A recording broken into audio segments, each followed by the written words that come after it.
And we will start off with our KYC segment today. That's our special segment that all of you wait to find out. And of course, today's topic is also very exciting. It's all about EVs or the electric vehicle space. Now, this is one of the segments or the sectors where most of the investors are now really looking at finding some exciting opportunities. And just recently, we've actually seen Prime Minister Narendra Modi also launch the PM E-Drive scheme, which is the electric mobility push that they have highlighted. The cabinet has approved this scheme with an outlay of 10,900 crores for 2 years, and this scheme will focus on two-wheelers, three-wheelers, e-buses as well, and will be promoting the manufacturing and creating of more such EV vehicles. Remember, the e-drive will be supporting about 88,500 charging sites as well, and this new scheme offers subsidies and incentives also on electric vehicles. We also have the e-two-wheelers and three-wheelers, ambulances, trucks and other emerging EVs, which will be definitely in focus under this scheme. Already 4,391 crores have been allocated for over 14,000 e-buses. 500 crores is for the deployment of e-ambulances here. And this is aimed at boosting the adoption of electric vehicles in India, and will also replace the current FAME scheme as well. So first we'll ask from Sneha, how are you really looking at the entire emerging EV push that the government is doing at the one hand, and what could it mean for potential long-term investors? Is this the theme that will now be probably one of the most exciting themes to follow from an investment point of view for the next 5 to 10 odd years, Sneha? Okay.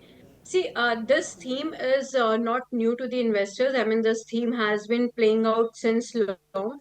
However, there were few concerns which had emerged of late in terms of demand slowing down a little in case of EV, as the overall infrastructure setup is not very vibrant in terms of I mean the charging stations is not available at all the locations, and also obviously that infrastructure building up will take up time.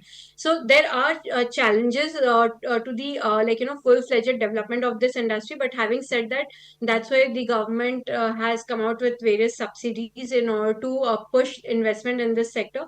So, from a short-term perspective, I would not suggest to investors, if they really want to play out this theme, then it is for the long-term investors, because definitely over next 4 to 5 years, we will see a lot of investment happening in the EV sector. And now the government has apart from the buses and the CVs which were there, the government has also brought ambulances under its purview. So one thing is there, that the overall public transport will definitely get converted into the EV vehicles or the hybrid models. So there the opportunity is quite big. So from that perspective, we are quite bullish on Ashok Leyland, or say Tata Motors, who are present in the CV or the bus segment, and that opens a huge opportunity for them. Now, in case of two-wheelers, the demand has been quite strong in EV, and thus we like Hero Moto, who has a separate subsidiary for EV, and they have, they have quite a number of products in pipeline for the launch. So this obviously the new scheme will provide further push for the overall two-wheeler industry. So I would suggest to stick to Hero Moto and say Ashok Leyland or Tata Motors. And from the auto component space, I would suggest Samvardhana Motherson or Sonacom, which are doing really remarkable work on the EV side. Okay, got it.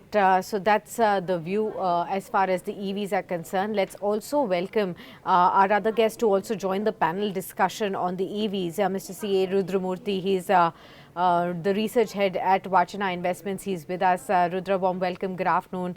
Good to have you with us. You know, we've been discussing this EV theme as part of our KYC segment today. So I'll take your view as well. How are you assessing the opportunities for fresh retail investors? Is it a space that is giving us exciting long-term opportunities, and are there any key stocks that you're focused on here? I think you're on mute, Rudra. Yeah, thank you, Sakshi. Good afternoon, and pleasure to always be in your show. See, for me, EV definitely is a good theme one can have in an investor's portfolio. And I will still stick to large cap stocks if I have to play this theme. For me, M&M looks very, very strong at current market price. And if someone wants to play that theme, stay with large cap and look at Mahindra and Mahindra. That is my top pick when it comes to EV. And for me, yes, Maruti and Tata Motors on dips will be a good buying opportunity. I will wait for another 5 to 10% kind of a correction and then look at buying them. But then at current market price, if I have to buy EV as a theme and if I have to pick a stock, I will be going for Mahindra and Mahindra.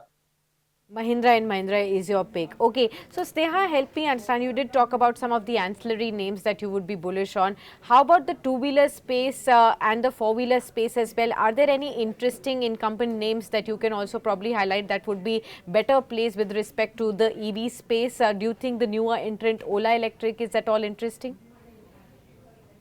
See, Ola Electric is likely to benefit because the for e-two-wheelers, basically the subsidy support has continued, which was earlier expected to be withdrawn. So obviously, this will help us maintain the overall, the momentum of EV transition in case of two-wheelers. So Ola Electric, who is completely into EV, obviously for them this is a big relief coming in, and thus it should benefit out of it. Okay, got it. And how about the other four-wheeler names? What looks interesting to you there? So in terms of four-wheeler, I would stick to probably Tata Motors because Tata Motors is making, I mean, they were the earlier entrants and they have done a good number of decent launches, and even going ahead, they have few in pipeline.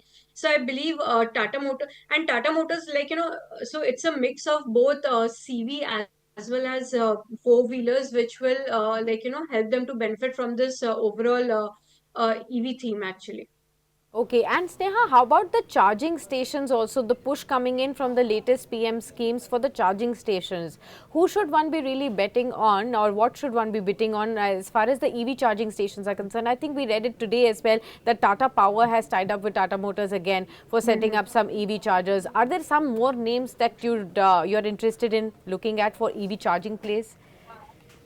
See, in EV charging, definitely this news came out today itself that the Tata Power is tying up with Tata Motors, and in fact, they would be coming out with special rates for the Tata Motor customers. So that will actually, go a long way in pushing the Tata Motor products. So this will be positive both for Tata Motors as well as Tata Power. Tata Power already has a very strong network of EV charging stations. They have done quite a penetration, and this will further add on to it.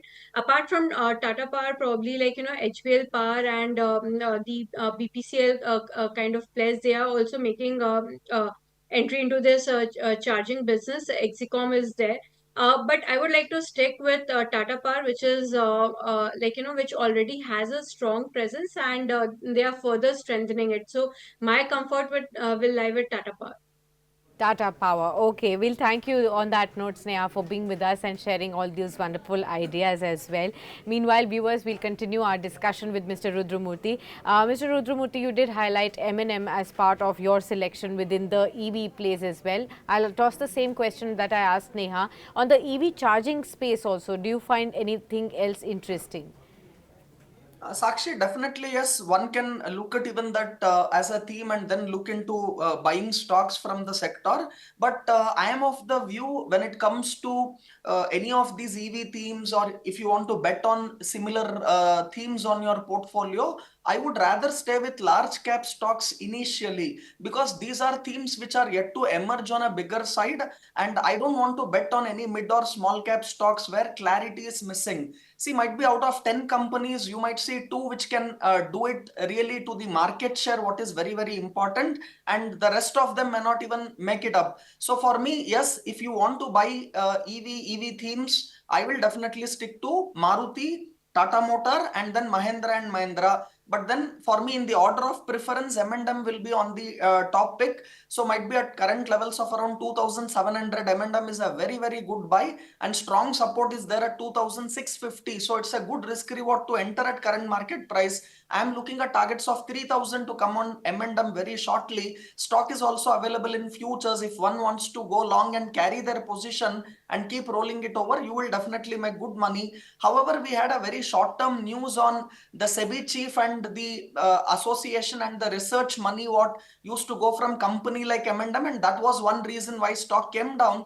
But then these are big companies which will always make up for these kinds of event, and then you have to buy them, and these are quality stocks available at a cheap price when you get these kinds of event. And I will be a buyer at current level in M&M. Keep a strict stop loss of 2650 and look at targets of 3000 to come initially, and one can definitely take position in futures on the long side.